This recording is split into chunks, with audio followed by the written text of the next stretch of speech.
Bugün herkesin işine yarayacak güzel bir videoyla geldim diyebilirim. Ve uzun bir aradan sonra tekrardan karşınızdayım diyebilirim. Bir aradan dediğim 10-11 günden beri video atamamın sebebi arkadaşlar. Bilgisayar topladım, bilgisayarı kurma işlemleri falan vardı ve birkaç da işim vardı. Onları da hallettikten sonra YouTube'a tekrardan döndüm. Sizi bilgilendirme yapamadığım için kusura bakmayın. Birazcık işler olduğu için de YouTube birazcık aksattım. Zaten yılbaşına da girdiğimiz üzere çok güzel videolar gelecek. Bilginiz olsun. Ben herkesin yılbaşını kutluyorum. Bugün sizlerle birlikte biliyorsunuz car parking motifleri güncellemeler gelmiş. Benim tabi o zamanlar işim olduğu için yani kar güncellemesi gelmiş, yani cama yazı yazma gelmiş. Bunları çekemedim, kusura bakmayın. Ve bugün sizlerle birlikte Bahar'ın Car Parking 1'e yani cama yazı yazma geldi. Sonunda getirdiler şunu.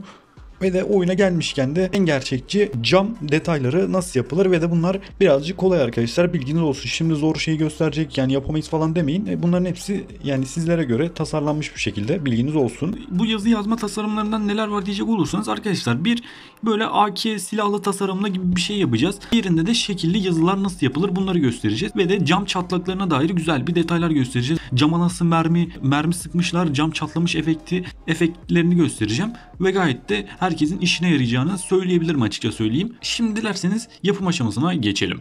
Şimdi ilk olarak bu arabanın arkasına silahlı tasarımlar nasıl yapılır bunu gösterelim. Bu cam yazı yazma geldiği için de silahlı tasarımları yapan oyuncularımız da çok varmış. Silahlı tasarım aslında en basit tasarım diyebiliriz. Ve dikdörtgen vinlerle de sadece silahları yapabilirsiniz. Yani bu dikdörtgen vinleri nasıl koyacağınıza bağlı. Bunları detaylı bir şekilde koyarsanız gördüğünüz gibi zaten bir de fotoğraf bakarak yapıyorsanız da direkt garanti yaparsınız zaten dikdörtgen vinleri. Ve silah tasarımı küçük olacağı için çabukça kopyala yaparak hemen anında silah efektini verebilirsiniz. Ve aşağı tarafa da yazı yazabilirsiniz veya da yazmazsınız. O tamamen sizin kararınıza bağlı. Yani dediğim gibi silah tasarımı kolay olduğu için de bunu da arabanıza yapıp rahatlıkla satabilirsiniz veya da garajınızda tutabilirsiniz. Ve sıradaki tasarımlarımız ise şekilli yazı tasarımları. Böyle gördüğünüz gibi yazı tasarımlarımız var. Bazıları floating apps'ten yapılmış, bazıları kendi el yapımlarıyla yapılmış ama ya bu yazı yazmada floating apps'i kullanırsanız daha iyi sonuçlar alabilirsiniz. Çünkü yani yazıların orantı dereceleri var. Yazıları ne kadar çok yani orantılı yaparsanız floating apps'i o kadar çok gerçekçi olacaktır.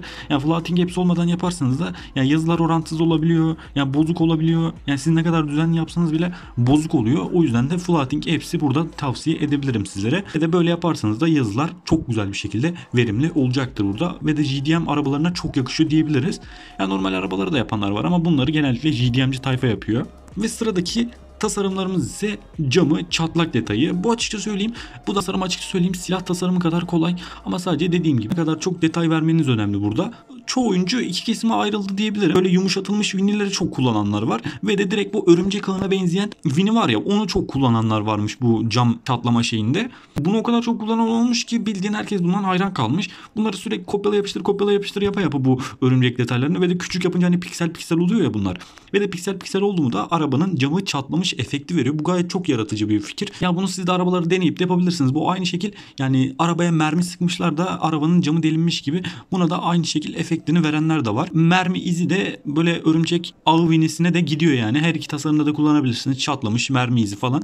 Yani her ikisinde de çok güzel bir şekilde oluyor. Yalnız mermi izinde birazcık daha çatlak detayları vermeniz gerekiyor. Arabaya tabii yani sert bir kurşun girdiği için o yani çatlamış havasını daha detaylı verin derim ben size. Gayet de ya bu tasarımların hepsini birleştirme arabanıza gayet çok güzel oluyor. Ama camda vini sınırı olduğu için bu vinleri detaylı bir şekilde koyun. Öyle rastgele koymayın. Bir viniyi detaylı bir şekilde koyun abi. Ve de arabanız çok güzel gözüksün. Çok diyen arkadaşlarımız var. Abi tamam sen bize gösteriyorsun ama ya tamam bu bizim garajımızda da duruyor.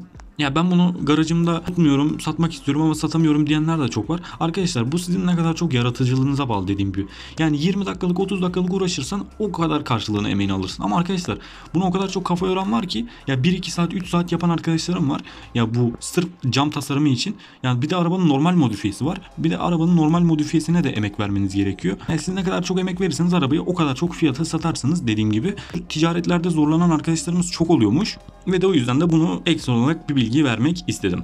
Yani umarım tasarımları ve videoyu beğenmişsinizdir. Sizlere bir madem oyuna cama yazı yazma getirmişler ben de bunu bir değerlendirmek istedim. Bu modifiyeleri nasıl buldunuz mutlaka yorumlar kısmına yazmayı unutmayın. Dediğim gibi arkadaşlar bilgisayar toplama işleri olduğu için ve de normal işlerim olduğu için de video atamamıştım. Şimdi tam gaz devam ediyoruz, bilginiz olsun. Sizleri seviyorum. Video like atmayı, abone olmayı unutmayın. Bir sonraki videodan hepiniz hoşçakalın efendim.